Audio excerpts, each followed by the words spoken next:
معزز خواتین و حضرات، مشرق ڈیجیٹل کے پلیٹ فارم سے غافر شہزاد آپ کی خدمت میں شہر آثار پروگرام کے ساتھ حاضر ہے۔ جیسا کہ آپ جانتے ہیں کہ ہم شہر آثار پروگرام میں اربن ایشوز پر بات کرتے ہیں، ٹریفک پرابلمز کو دیکھتے ہیں، کوئی ہیریٹیج کے معاملات کو دیکھتے ہیں کہ کس طرح سے ہیریٹیج ریسٹوریشن پروجیکٹس ہیں وہ ٹیک اپ کیے جا رہے ہیں اور ان کی کیا ضرورت ہے، ٹورزم پالیسی کیا ہے، حکومت یا اس سے متعلقہ ادارے اس سلسلے میں کیا کر رہے ہیں۔ یہ ساری باتیں ہم شہر آثار میں آپ کی خدمت میں پیش کرتے ہیں تاکہ نہ صرف آپ لوگوں کو پتہ چلے کہ حکومتی سطح پہ کیا ہو رہا ہے، بلکہ اس کے بارے میں اگر آپ کو رائے بھی دینا چاہیں تو اس پروگرام کے توسط سے آپ کامنٹس میں اپنی رائے دے سکتے ہیں۔ ہمارا آج کا جو پروگرام ہے وہ بیسیکلی اربن ری جنریشن کے بارے میں۔ اربن ری جنریشن کی ٹرم اگرچہ نئی نہیں ہے، اب تو کافی پرانی ہو گئی، لیکن ہمارے بہت سے ناظرین ایسے ہوں گے جو شاید اس سے پوری طرح واقف نہ ہوں۔ اربن ری جنریشن سے کیا مراد ہے؟ جیسا کہ اس کے معنی سے پتہ چل رہا ہے کہ اربن سے مراد جو ہے کوئی شہری جو آباد کاری ہے اس کے معاملات ہیں، اور ری جنریٹ کا مطلب ہے کہ اس کو دوبارہ نئے سرے سے اس کی نشت ثانیہ کرنا یا اس کو نئے سرے سے زندہ کرنا، نیا نہیں بنانا، نئے سرے سے اس کا پوٹینشل دیکھنا اور اسے زندہ کرنا۔ تو یہ بہت ہی فوکسڈ قسم کی ٹرم ہے جس میں جو اسکوپ آف ورک ہے وہ نہایت ڈیفائنڈ ہے اور اس میں کسی قسم کے شک کی یا پھسلنے کی کوئی گنجائش موجود نہیں ہے۔ تو اربن ری جنریشن کے جتنے پروجیکٹس ہیں اس میں یہ دیکھا جاتا ہے کہ اگر کوئی ہیریٹیج سائٹ ہے تو اس کو کیسے ڈیولپ کرنا ہے اور اس کو کیسے امپروو کرنا ہے، اس کے جو ریزیڈنٹس ہیں یا اس کے جو یوزرز ہیں اس کو ہم کس طرح سے اپ گریڈ کر سکتے ہیں، ان کی ہیلتھ ایشوز کو کیسے ایڈریس کر سکتے ہیں، سائٹ کے پوٹینشل سے ان کی اکنامیکل کنڈیشنز جو ہیں اس کو کیسے دیکھ سکتے ہیں، اور اس کے ساتھ ساتھ ہم یہ بھی دیکھتے ہیں کہ جو کلائمیٹک کنڈیشنز ہیں ان کی بہتری کے لیے کیا کیا جا سکتا ہے، کیونکہ یہی وہ سارے فیکٹرز ہیں جن سے مل کر ایک شہر جو ہے اس کا جو ڈائنامزم ہے وہ کیسے کام کرتا ہے اور اس کی جو ڈائنامکس ہے وہ کس طرح سے ورک کرتی ہے، اور لوگوں کو کیسے روزگار کے اور زندگی گزارنے کے اور لیونگ کے مواقع اور اپرچونٹیز جو ہے وہ مہیا کرتی ہیں۔ تو یہ ساری باتیں ہوتی ہیں۔ یہ اتنا ڈیفائن کرنے کا جو مقصد ہے میرا وہ یہ ہے کہ آج کل جو گورنمنٹ لاہور کے اوپر پروجیکٹس کر رہی ہے ان پروجیکٹس میں یہ لفظ بار بار استعمال ہو رہا ہے، اربن ری جنریشن۔ تو میں چاہتا ہوں کہ آپ انڈرسٹینڈ کریں کہ جو گورنمنٹ پروجیکٹس کر رہی ہے وہ کیا اربن ری جنریشن کی ذیل میں اسٹرکٹ سینس میں آتے بھی ہیں یا نہیں، یا وہ محض ایک ٹرمنالوجی کو استعمال کر کے جو اپنی پولیٹیکل اکانومی ہے اس کو وہ بوسٹ کر رہی ہے، اور ایک طرح سے کچھ ایسے پروجیکٹس کرنے کی کوشش کی جا رہی ہے جس سے پولیٹیکلی جو برسر اقتدار حکمران طبقہ ہے اس کا کچھ فائدہ ہو سکتا ہے۔ تو یہ نہایت سنجیدگی سے اور بڑا سیریسلی اس ایشو کو دیکھنے کی ضرورت ہے، کرٹیسائز کرنے کی ضرورت ہے اور اس کا جائزہ لینے کی ضرورت ہے۔ اب دیکھیں، سب سے پہلی جو چیز ہے وہ تو ہے نا اربن ایشوز۔ اس میں ظاہر ہے اربن میں جیسے ہی ذہن میں آتا ہے تو ٹریفک پرابلم ہے۔ تو ہم یہ دیکھتے ہیں کہ اس وقت جو نیلا گنبد کا پروجیکٹ چل رہا ہے، جو بھاٹی گیٹ کا پروجیکٹ چل رہا ہے، جو ٹیکسالی گیٹ کا پروجیکٹ چل رہا ہے، یا موچی گیٹ کا پروجیکٹ ہے، یا ریلوے اسٹیشن کا پروجیکٹ، مینلی یہ وہ پروجیکٹس ہیں، یا اس کو آپ کہہ سکتے ہیں کہ جو چھرا بازار کا پروجیکٹ ہے وہ بھی آپ اس میں شامل کر سکتے ہیں۔ تو ہم یہ دیکھتے ہیں کہ ان پروجیکٹس کے اوپر ٹریفک کو ریگولیٹ کرنے اور سٹریم لائن کرنے کے لیے حکومت کیا کر رہی۔ مجھے تو ایسے لگتا ہے کہ جیسے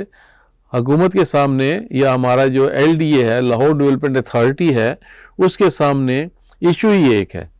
کہ گاڑیوں کو پارک کیسے کیا جائے۔ پارکنگ ان کے لیے بہت بڑا مسئلہ ہے، لیکن جو روڈ کے اوپر ٹریفک پرابلمز ہیں اور جو ٹریفک سینس ہے اس کی بہتری کے لیے سوائے اس کے کہ لوگوں کو جرمانے کر کے اور ان سے پیسے اکٹھے کر کے ان کو تقسیم کیے جائیں لائسنس، اس کے علاوہ تو کچھ بھی نہیں ہو رہا ٹریفک امپرومنٹ میں۔ نہ کہیں ٹریننگ ہو رہی ہے، نہ کہیں اس کی امپرومنٹ کے لیے کوئی کیمپین چل رہی ہے، نہ کوئی اسکولوں کالجوں یونیورسٹیز میں جا کے ہمارے ٹریفک کے لوگ جو ہیں وہ اویئرنیس پیدا کر رہے ہیں، ایسا تو کچھ نہیں کر رہے. تو پھر اس کا مطلب یہی ہوا نا کہ لاہور ڈیولپمنٹ اتھارٹی کے نزدیک 3.25 منزلیں نیچے پلازا بنانے کے کہ جس میں گاڑیاں کھڑی ہو سکیں اور پھر اس سے پیسے جنریٹ ہو سکیں، کیونکہ جب آپ گاڑی کھڑی کریں گے تو ظاہر ہے اس کے لیے آپ کو انکم ہوگی، اور انکم اس لیے بھی ضروری ہے کہ ایل ڈی اے نے کوئی اس طرح کی کمٹمنٹ دی ہے اپنی پرپوزل کے اندر غالباً، کہ جس سے ان کا خیال ہے کہ اگر ونس ٹائم گورنمنٹ جو ہے وہ انویسٹمنٹ کر دے ان پروجیکٹس کے اوپر تو اس کے بعد یہ جتنے بھی پروجیکٹس ہیں یہ سیلف سسٹینڈ ہو جائیں گے، ان سے اتنی انکم آئے گی کہ آپ وہ جو پروجیکٹس ہیں اس سے دوبارہ اس کو جو ریکرنگ ایکسپینڈیچر ہیں وہ آپ پورے کر سکیں گے. لیکن ہمیں تو فی الحال ایسا نظر نہیں آ رہا. اب دوسری بات ہے اکنامک کنڈیشنز. اب نیلا گنبد میں یا باقی جگہوں پہ برڈ مارکیٹ میں جو بھاٹی گیٹ کے باہر تھا یا اسی طرح سے موچی گیٹ کے باہر جو گراؤنڈ تھا یا دکانیں ہیں، گورنمنٹ نے تو بڑا آسان حل ڈھونڈا ہے کہ ان لوگوں کو کمپنسیشن دے دیں. 1 سال کے لیے ان کا بزنس ڈسٹرب ہو رہا ہے تو ان کو 1 سال کے لیے آپ پیسے دے دیں تاکہ وہ بزنس ڈسٹربنس الاؤنس ان کو مل جائے، اور جو ان کا کمرشل جو شاپ ہے یا جو نقصان ہو رہا ہے اس کے بھی ان کو پیسے مل جائیں. تو وہ لوگ ظاہر ہے پیسے لے رہے ہیں اور وہ اچھی خاصی اماؤنٹ ہے. تو کیا جو اربن ری جنریشن ہے اس میں ایسے ہی اکانومی کو امپروو کیا جاتا ہے؟ مجھے تو کہیں پہ ایسی بات نظر نہیں آتی کہ جس میں لوگوں کو ون ٹائم کمپنسیشن کر کے آپ یہ سمجھتے ہیں کہ آپ نے اکنامیکل کنڈیشنز کو اپ گریڈ کر دیا. ایسا تو ہمیں کہیں پہ نظر نہیں آتا. اب تیسری بات ہے جو کلائمیٹک کنڈیشنز ہے. اب کلائمیٹک کنڈیشنز میں جب ناصر باغ کے اندر بہت سے پودے اور شربز وغیرہ وہاں سے کچھ اٹھا کے دوسری جگہ پہ ریپلیس کیے گئے یا ان کو کاٹا گیا جو کہا جاتا ہے، لیکن وہ کہتے یہی ہیں کہ ہم نے اس کو وہاں سے اٹھا کے کارنرز کے اوپر ریپلیس کر دی. تو اس کے اندر جو ایک ہمارا کلائمیٹ زون بن رہا ہے اس گرینری کے اندر جو آکسیجن اور کاربن ڈائی آکسائڈ کا جو آپس میں ایک بیلنس وہاں پہ اچیو ہوتا تھا، یا جو eco environment eco friendly environment create ہوتی تھی، کیا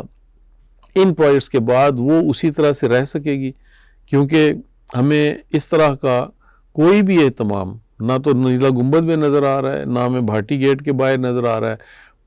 ٹف پیورز لگائے جا رہے ہیں. آپ جتنا زیادہ کنکریٹ کے فرش لگائیں گے، سڑکیں بنائیں گے، آر سی سی کی بلڈنگز بنائیں گے، اتنے ہی زیادہ جو ہیٹ ہے وہ ایبزارب ہوگی اور آپ کی انوائرمنٹ کو گرم کرے گی، ہیٹ اپ کرے گی. اور یہ جتنے پروجیکٹس ہیں وہ آپ کے سراؤنڈنگ میں جو ہیٹ اپ کرنے والے ہیں یہ سارے وہی پروجیکٹس ہیں. تو اس سے پھر کلائمیٹ کانشیس تو نہ ہوا نا، ایکو فرینڈلی پروجیکٹس تو نہ ہوئے. تو میرا خیال ہے حکومت کو یا ایل ڈی اے کو خاص طور پہ جو اس کے پلانرز ہیں، اور اتفاق ایسا دیکھیے کہ ایل ڈی اے میں جو اربن پلانر میرے علم میں تو نہیں ہے، اگر ہے تو اور ظاہر ہے ایل ڈی اے اس طرح کا محکمہ بھی نہیں ہے کہ وہ اربن پلاننگ کے بارے میں کچھ ایک پراپر سیٹ اپ کے ساتھ انہوں نے ایک لیٹ آؤٹ کیا ہوا ہے. جو ماسٹر پلان ہے اس کو لیٹ آؤٹ کیا ہوا ہے کہ نیس پارک جو ہے وہ بناتا ہے 2030 کا. اسی طرح سے جو رنگ روڈ ہے وہ بھی انہوں نے ماسٹر پلان کا حصہ بنا کے تو نیس پارک کو دیا ہوا ہے. لیکن اس کے اوپر عمل درآمد کہاں ہوتا ہے؟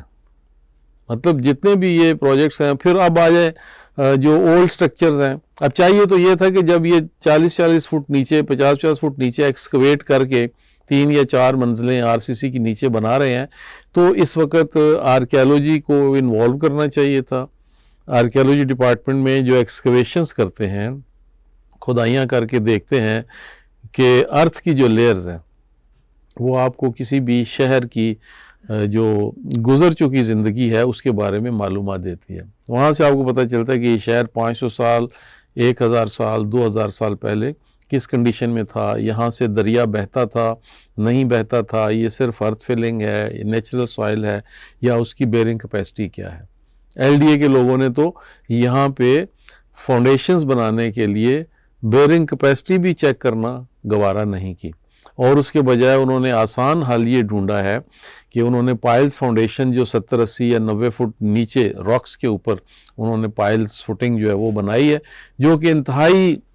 مہنگا سلوشن ہے. تو بات یہ ہے کہ جب آپ یہ سارے کام اس طرح سے کر رہے ہیں تو یہ بتائیے کہ اس کا فائدہ کیا ہو. یہ اربن ریجنریشن تو نہ ہوئی. اب آپ یہ بتائیے کہ جو ریسٹوریشن کے پروجیکٹس ہیں, اب مثلا نیلا گنبد میں جو ریسٹوریشن ہو رہی ہے, کیا وہ پرانی بلڈنگ کی ریسٹوریشن یا جو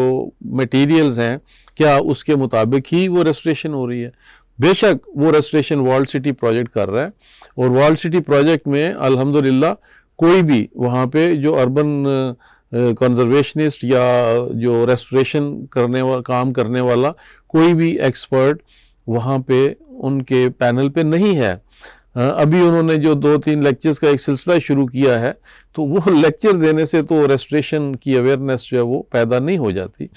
تو میں سمجھتا ہوں اس سارے سلسلے کو جہاں حکومت اتنی انویسٹمنٹ کر رہی ہے, تو ایسا نہ ہو کہ وہ نیک نامی کے بجائے یہ سارے پروجیکٹس حکومت کے گلے پڑ جائیں اور پھر یہ اسی طرح ادھورے اور نامکمل چھوڑ کے حکومت کسی اور جانب لگ پڑے. ایکچوئل تو ورلڈ سٹی کو یہ چاہیے تھا کہ جو 13 دروازے ہیں اس کے اندر جو سارے کنسٹرکشنز ہیں یا جو پرانے ہیں اس کے بارے میں غور کرنا چاہیے تھا اور اس پہ دیکھنا چاہیے تھا کہ اس کو وہ کیسے کر سکتے ہیں. لیکن مشکل کام تھا, انہوں نے آسان حل ڈھونڈا, شہر سے باہر نکل آئے, اور شہر سے باہر نکل آنے کے بعد کھلی جگہ کے اوپر بھی انہوں نے کوئی قانون ضابطہ یا اس کو بودر نہیں کیا, اور یہ اربن ریجنریشن کے نام پر پروجیکٹس کر رہے ہیں جس میں ظاہر ہے ان کے انجینئرز انوالو ہیں, ایکسپرٹس ہمیں کہیں دکھائی نہیں دیتے. میں بھی ٹریفک کے پرابلم کو جس طرح سے حل کیا جا رہا ہے بھاٹی دروازے کے باہر, میں بھی اس کا کوئی سلوشن اس سے بہتر بھی نکل سکتا ہو. بہرحال یہ ساری باتیں ہیں جو میں آپ کے سامنے اس لیے رکھنا چاہتا ہوں کہ اربن ریجنریشن کے نام پر دھوکہ مت کھائیں, اس کو اسٹڈی کریں اور دیکھیں کہ اربن ریجنریشن جو ہے وہ ہے کیا چیز, اور یہ پروجیکٹس کرٹیکلی دیکھیں کہ کیا اس کی ذیل میں آتے ہیں یا نہیں. اس سلسلے کو ہم آگے بڑھائیں گے اور اس پہ مزید تفصیل سے بات کریں گے, لیکن کسی اگلے پروگرام میں. بہت شکریہ.